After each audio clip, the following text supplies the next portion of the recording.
আগবঢ়াই লৈছোঁ আৰু আপোনালোকৰ সহায় সহযোগিতা দিহা পৰামৰ্শ কামনা কৰি মই মোৰ সভানেত্ৰী আসন গ্ৰহণ কৰিছোঁ। এতিয়া আছে সভানেত্ৰী আসন গ্ৰহণ হৈ গৈছে চিনাকি পৰ্ব। আমাৰ চিনাকি পৰ্ব আপুনি কৰি দিব নালাগে। বহুতে মোক সেই অনুষ্ঠানবিলাকৰ লগত জড়িত হ'ব দিছিল, কিন্তু মই সেই অনুষ্ঠানবিলাকৰ লগত জড়িত হোৱা নাছিলোঁ কিয় কাৰণে যে মোৰ মনে বিচৰা ধৰণৰ অনুষ্ঠান মই পোৱা নাছিলোঁ। যেতিয়া মোক মিলিদাই পুনতে সেই কথাখিনি কৈ ক'লে সেইকাৰণে মই মই ফোন কৰিলোঁ যে কি হ'ব কথা খেতি হ'বনে নাই। মই যিহেতু গাঁওবুঢ়া আহিছে কথা পাতিলোঁ, ইতিমধ্যে ট্ৰেক্টৰ চেক্টৰ চব ৰেডি হৈ গ'ল, ট্ৰেক্টৰ ৰেডি কৰা হ'ল আৰু যিসকল কৃষকৰ লগত কথা পতা হ'ল। গাঁওবুঢ়া পাতিছে মোৰ কথা নাই, আমাৰ যে অজিত গাঁওবুঢ়া শংকৰ এই অজিত গাঁওবুঢ়াক মই আজি মাতিছিলোঁ। তেখেতে বিশেষ এটা মিটিং হোৱাৰ কাৰণে তেখেত নাহিলে, হয়তো তেখেত অহা হ'লে তেখেতৰ মুখেৰে জানিব নহয়। তেখেতে কথা দিছে যিমান মাটি লাগে সিমান তেখেতে উলিয়াই দিব। মই ইতিমধ্যে ধেমাজি গৈছিলোঁ, ধেমাজিত এটা ট'ৰ দিলোঁ আৰু তাত জনগোষ্ঠীয় সাংস্কৃতিক ঐক্য মঞ্চৰ জিলা সমিতি আৰু আঞ্চলিক সমিতি গঠনত মই সহায় সাংস্কৃতিক ঐক্য মঞ্চ বুলি নাম কৰি ক'বলৈ খেতি কৰিবলৈ যাবলৈ এটা প্ৰব্লেম হয়।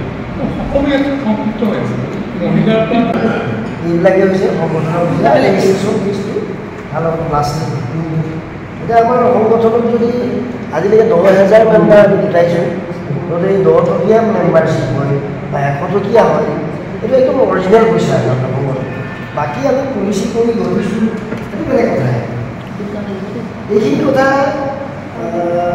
আকৌ আলোচনা হ'ব। কাৰণ মই কৃষি কথা এটা কৈছোঁ, মোৰ খেতিৰ লগত ক্লাছ 10ৰ পৰা জড়িত মানুহ আৰু আপোনালোকে চাইছে মই সুস্থ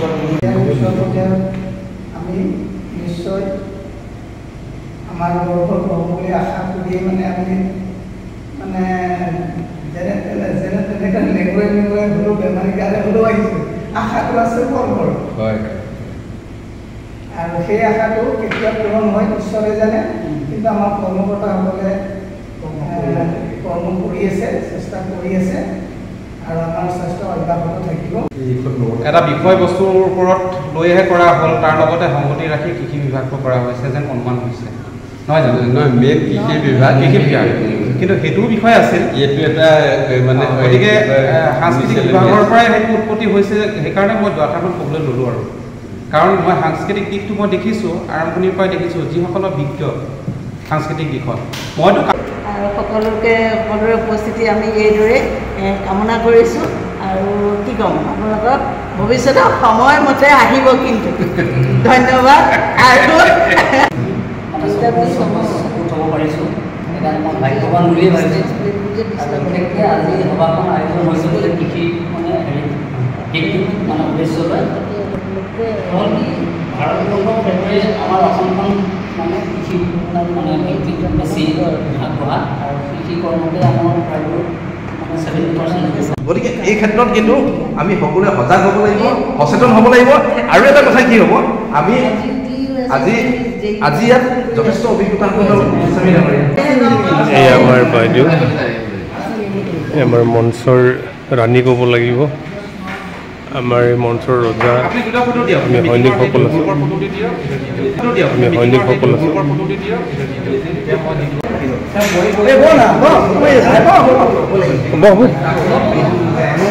খানা ৰেডি কৰি থ'বলৈ কৈছোঁ। এয়া বনগাঁও ধাবাৰ পৰা আমি এতিয়া বিদায় মাগিম, বাৰ কাষৰ পৰা যামগৈ ঘৰে ঘৰে উজনি নামত। এয়াই আমাৰ ঐক্য, এয়াই এনাজৰী। এই এনাজৰী ভৱিষ্যতলৈ জীয়াই থাকিব লাগিব। যিবোৰ কাম হৈছিলে এইবিলাক ৰাস্তা এইবোৰকে কি কৰে, বৰষুণত তিতি বনোৱা নাই জানো, একদম হেৰি বেৰকেপৰ পৰা হাতী খেদে ন, আমি হাতী খেদিছে ইয়াৰ পৰা। তেনেকুৱা এজন মানুহ নোলাব। সিদিনা বাঘে মানুহ খাই দিলে, বাঘো খেদিলেহেঁতেন। ইমান সুন্দৰ পৰিৱেশ ন। ইয়াত চিনেমা শ্বুটিং কৰিছিলে নহয়। এই বাঘ খেদা নাই নেকি কটীয়াখুলিৰ পৰা। হেল্ল', দেখিছ নিকুৰি ঘাট। ইমান সুন্দৰ পৰিৱেশ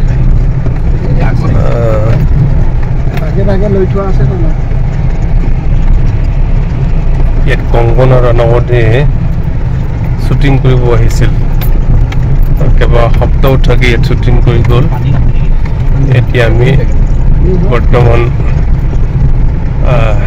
খেতি উপযোগী হোৱা মাটি চাব আহিছোঁ যিহেতু আমি বিভিন্ন ধৰণৰ খেতি কৰোঁ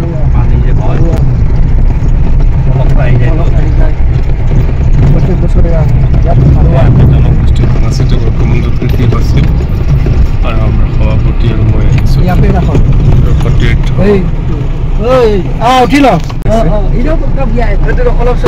আমি খেতি মাটি চাব আহিছোঁ কি খেতি কৰিম বৰ্তমান সৰিয়হ ৰঙালাও ইত্যাদি ইত্যাদি মাটি চাব আহিছোঁ মই আকৌ এইফালে আহি অকণমান ফচি গ'লো বাইক পাৰ নহয় 5 কিলোমিটাৰ ঘূৰি আহিছোঁ ইমান সুন্দৰ পৰিৱেশ ন মানে এইটো এৰ লগাই গৈছিল ইয়াতে এইটোৱে হেৰি কৰিছিলে সি ক'লৈ গ'লগৈ চেলিং কৰা নাছিলে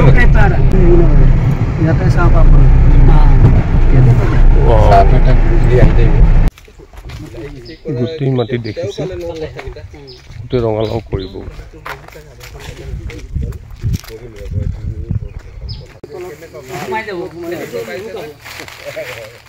দেখিছে নহয় এই মাটি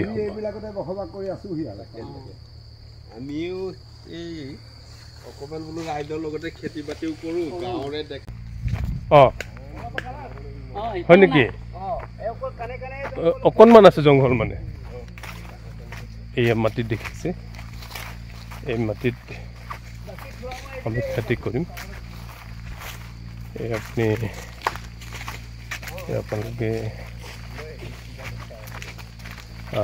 মাটি আমাৰ মূল ধন মূল ভেটি মূল চিন্তা মাটিকে আমি সাৰথি কৰি আগুৱাই যাব লাগিব এই দেখিছে গোটেই মাটি ডাঙৰ হ'ব তিমান আপুনি পইচাটো পাব কাৰণটো এইটো ইয়াত চব কলকাতা বেপাৰী আহে আপোনাৰ পৰি থাকিলে এইটো কথা নাই আজি 10জন মানুহ লগাই দিলে 1 লাখৰ ওপৰত মানে এই আমি সজমিন একদম চকুৰে চাব আহিছোঁ এয়া মাটি নহ'ব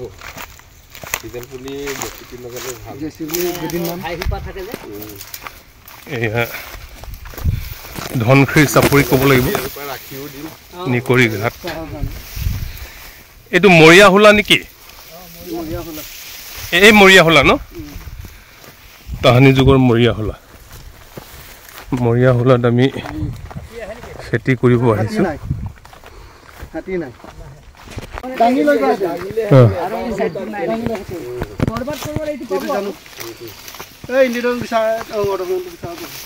ইয়াত দেখি আছে আপোনালোক একদম হাবিৰ মাজত আহিছোঁ খেতি কৰিবৰ বাবে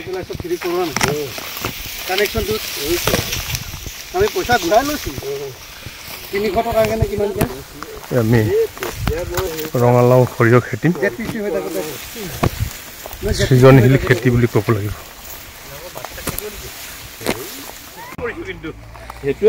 মাছ ধৰি আছে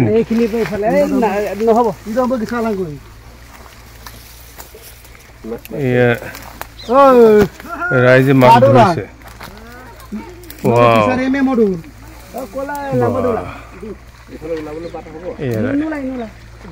ৰাইজে মাছ ধৰিছে কি মাছ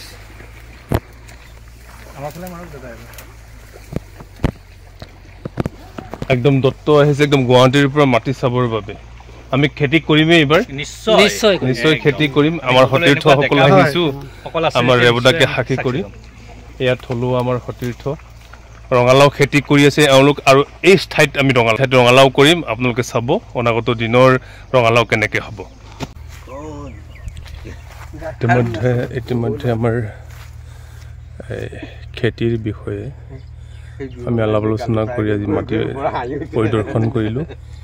এয়া মাটি অকল ইয়াত ৰঙালাও খেতি হয়, গোটেই ৰাইজে ইয়াতে ৰঙালাও কৰে আৰু আমি জনগোষ্ঠী সাংস্কৃতিক ঐক্য মঞ্চও ইয়াত এইবাৰ ৰঙালাও খেতি কৰে। এয়া আমাৰ কি সুন্দৰ পৰিৱেশ, ধনশিৰি গাঁও, এই পাৰত গাঁও। এনেদৰে আমি আগবাঢ়িছোঁ। ধুনীয়া চেনেৰী য'ত কংগনা ৰাণাৱতে শ্বুটিং কৰিছিল।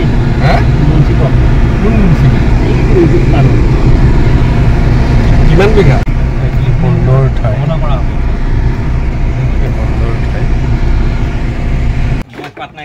পাটনায়ক কেতিয়াবা মিচিং হ'ল আপুনি? হে এই পাটনায়ক মিচিং হৈছেগৈ। এয়াই আমাৰ সমন্বয়, এয়াই আমাৰ অসমীয়াৰ সংস্কৃতি ক'ব লাগিব। পাটনায়কে যেতিয়া মিচিং হ'ব পাৰিছে, এয়া চৌকা বনাই আছে পাটনায়কে। এইটো মিচিঙৰ চৌকা বনাই আছে। এই মিচিং হৈ গ'ল নহয়।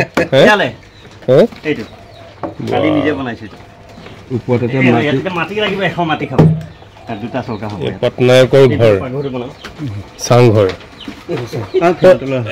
এইটো আমাৰ এইটো কেনেকে ধৰিছে ন পাটনায়ক? এই পাটনায়ক কেনেকে ধৰিছে? জালত নেকি? মাইকী মানুহ এতিয়া গৈছে তাত ধৰিছে। এতিয়া বৰালি মাছ কালি 2 কেজি আনিছে। আপোনাৰ মাইকী মানুহ মানে মিচিং মানুহ হৈ গ'ল? নহয়, মই ছোৱালীকহে মিচিঙক বিয়া দিছোঁ। দাদাই চিনি পাহিটো বিয়ে মই গৈছিলোঁ জহৰা। এই আমাৰ সমন্বয়। এতিয়া জাকৈ বাইছে আৰু ন? ভেদাইলতাৰ লগত যে খাব। এই ভেদাইলতাৰ লগত ভাল ন? ভেদাইলতা, নৰসিংহ।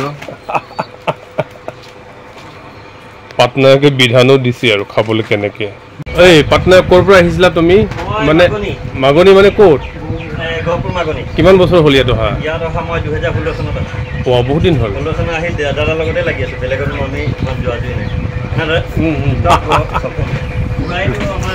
আমাৰ গাড়ীয়ে দি দিছে, এম্বুলেঞ্চ যে আছিলে দাদা ভাগত চলা, কালি কিবা এটা দিলেই হ'ব। ধুনীয়া।